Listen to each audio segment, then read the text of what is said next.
नमस्कार दोस्तों, कैसे हैं आप लोग। मेरा नाम मेरा नाम सौरभ कुमार है और मैं आप लोग को यहाँ पर एनसीईआरटी सार संग्रह क्लास 6 फुटबॉल पढ़ा रहा हूँ, जो कि आपका किताब महेश बर्नवाल का है। वन लाइनर है ये किताब। और इस किताब से हम लोग जो सब्जेक्ट विषय पढ़ने जा रहे हैं वो आपका भारतीय राज्य व्यवस्था, इंडियन पॉलिटी है। तो चलिए स्टार्ट करते हैं। आज का चैप्टर वो है आपका चैप्टर नंबर 15, केंद्रीय मंत्रिपरिषद, यूनियन काउंसिल ऑफ मिनिस्टर्स। तो केंद्रीय मंत्रिपरिषद, यूनियन काउंसिल ऑफ मिनिस्टर्स के बारे में पढ़ेंगे, ठीक है। तो केंद्र सरकार का प्रमुख कौन होता है? तो केंद्र सरकार का प्रमुख प्रधानमंत्री होता है। प्रधानमंत्री की नियुक्ति किसके द्वारा की जाती है? तो प्रधानमंत्री की नियुक्ति राष्ट्रपति के द्वारा की जाती है। भारत का प्रधानमंत्री बनने के लिए न्यूनतम आयु कितने वर्ष होनी चाहिए? तो भारत का प्रधानमंत्री बनने के लिए न्यूनतम आयु 25 वर्ष होनी चाहिए। यदि भारत के प्रधानमंत्री संसद के उच्च सदन के सदस्य हैं तो वे अविश्वास प्रस्ताव की स्थिति में अपने पक्ष में मत नहीं दे सकेंगे।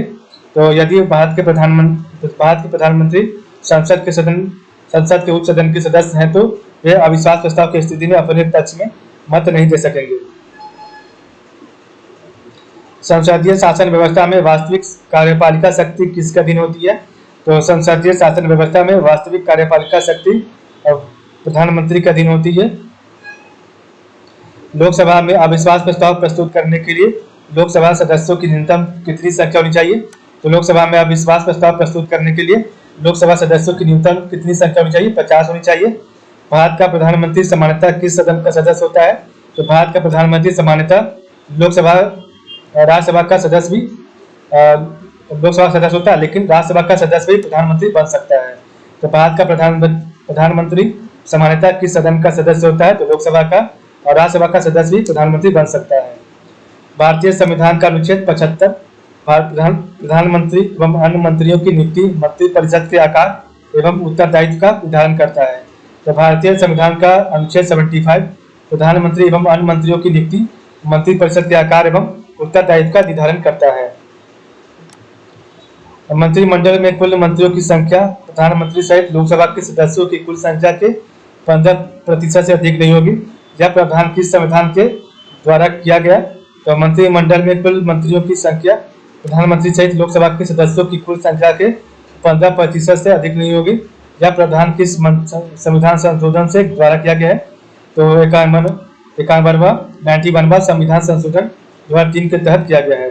तो मंत्रिमंडल में कुल मंत्रियों की संख्या प्रधानमंत्री सहित लोकसभा के सदस्यों की कुल संख्या के 15% से अधिक नहीं होगी। यह प्रावधान किस संविधान संशोधन द्वारा किया गया है? तो 91वां संविधान संशोधन 2003 के तहत किया गया है। संसद का सदस्य नहीं होने पर कोई व्यक्ति अधिकतम कितने माह तक केंद्रीय मंत्री सकता है?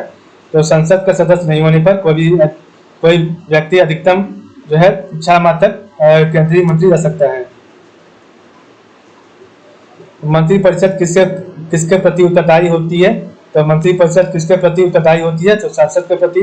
भारत के संविधान के किस अनुच्छेद में यह प्रावधान किया गया है कि प्रत्येक राज्य की कार्यपालिका शक्ति का इस प्रकार प्रयोग किया जाएगा जिससे संघ की कार्यपालिका शक्ति पर कोई प्रतिकूल प्रभाव न पड़े?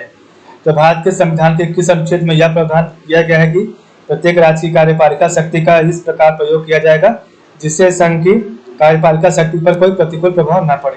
अनुच्छेद 257 के तहत। लाभ के पद, ऑफिस ऑफ प्रॉफिट का निर्धारण संसद एवं राज्य विधानमंडल द्वारा किया जाता है। तो लाभ के पद, ऑफिस ऑफ प्रॉफिट का निर्धारण संसद एवं राज्य विधानमंडल द्वारा किया जाता है। भारतीय राजनीतिक व्यवस्था में कार्यपालिका किसके अधीन कार्य करती है? तो भारतीय राजनीतिक व्यवस्था में कार्यपालिका यह विधायिका के अधीन काम करती है। नेहरू की कैबिनेट में पहले गृह मंत्री तथा बाद रक्षा मंत्री कौन बने? तो नेहरू की कैबिनेट में पहले गृह मंत्री तथा बाद रक्षा मंत्री कैलाश नाथ काटजू बने हैं। स्वतंत्र भारत के प्रथम वित्त मंत्री श्री आर के सनमुगम चेट्टी थे। तो स्वतंत्र भारत के प्रथम वित्त मंत्री श्री आर के सनमुगम चेट्टी थे। भारत के किस प्रधानमंत्री का विदेश में आकस्मिक निधन हुआ? तो भारत के किस प्रधानमंत्री का विदेश में आकस्मिक निधन हुआ? लाल बहादुर शास्त्री का। अपने मंत्रित्व काल में कौन सा नेता एक बार भी संसद में उपस्थित नहीं हुआ है? तो चौधरी चरण सिंह। तो अपने प्रधानमंत्रित्व काल में कौन सा नेता एक बार भी संसद में उपस्थित नहीं हुआ है? तो चौधरी चरण सिंह। संविधान के किस अनुच्छेद में मंत्रिमंडल शब्द का प्रयोग किया गया है? तो संविधान के अनुच्छेद 352 में मंत्रिमंडल शब्द का प्रयोग किया गया है। तो संविधान के किस अनुच्छेद में मंत्रिमंडल शब्द का प्रयोग किया गया? तो अनुच्छेद आर्टिकल 352 का 3 में। श्वेत पत्र व्हाइट पेपर भारत से संबंधित आधिकारिक दस्तावेज है। तो श्वेत पत्र व्हाइट पेपर भारत से संबंधित आधिकारिक दस्तावेज है। संघीय मंत्रिमंडल का पुनर्गठन किसके प्रतिवेदन पर आधारित था? तो संघीय मंत्रिमंडल का पुनर्गठन गोपाल स्वामी अयंगर के प्रतिवेदन पर आधारित था। ठीक है। मंत्रिपरिषद तथा मंत्रिमंडल में अंतर। तो मंत्रिपरिषद तथा मंत्रिमंडल में अंतर क्या है?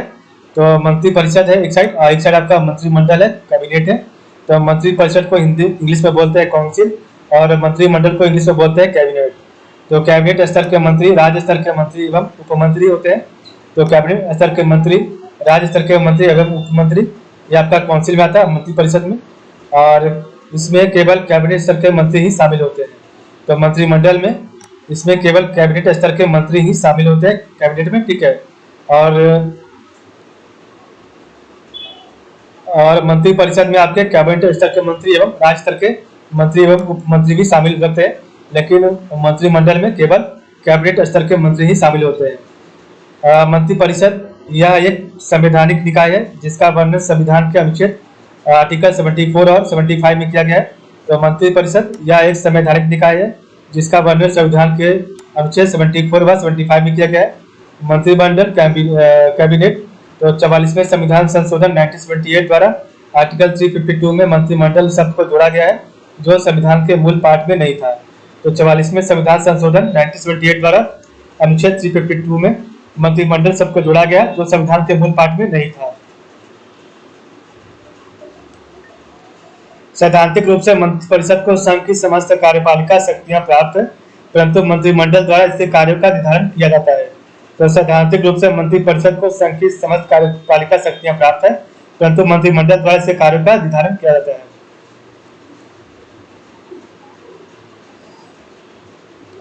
मंत्रिमंडल कैबिनेट। व्यावहारिक रूप में मंत्रिमंडल सदैव मंत्रिपरिषद की शक्तियों का ही प्रयोग करता है और मंत्रियों के कार्यों का निर्धारण करता है।